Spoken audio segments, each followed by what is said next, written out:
So as we start this watercolour, we're starting with the first light wash. In this case, we're using some lovely raw sienna.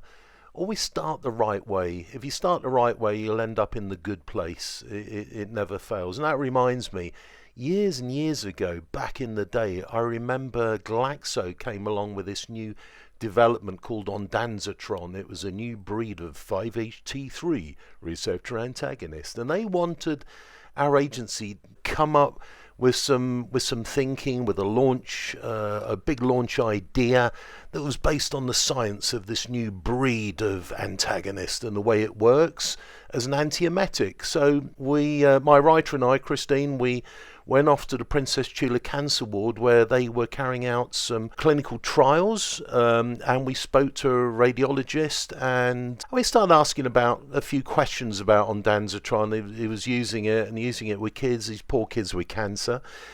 And we were saying, well, does it work better? How does it work? What's happening? And he just came back and said, look, poor kids are suffering and we're trying to do the best we can. And while we're trying to help them and make it better for them, we can at least make the whole process bearable.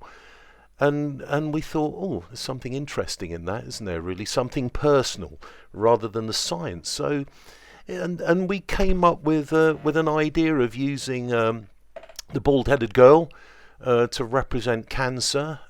She was a teenager, the model. She didn't have cancer, but she had alopecia. She just happened to have complete hair loss. Didn't have a pediatric indication, so we had to use makeup and make her look a little bit older. So we ended up with this incredibly enigmatic-looking patient, and with the headline, while you're trying to make it better, make it bearable. So we were on side of the target group, and they completely understood that, and they the brand became owned by them because it made sense to them. It wasn't sold on the science, and it was the first pharma ad back in, I think it was 1990 or 91, that really changed the face of pharmaceutical advertising to direct to healthcare professionals. And so therefore advertising changed forever, really. It moved away from functionality and moved towards something that was far more emotional. And today, I think the expression that I hear being used a lot is building a relationship with your brand.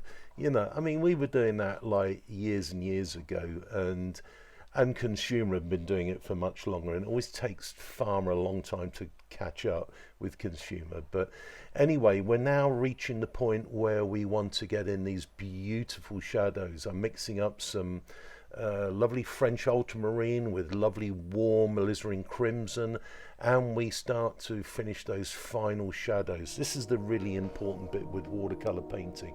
This is the bit when things really come to life, and you've got to know exactly what it is you're doing. Tremendous stuff. Keep it going.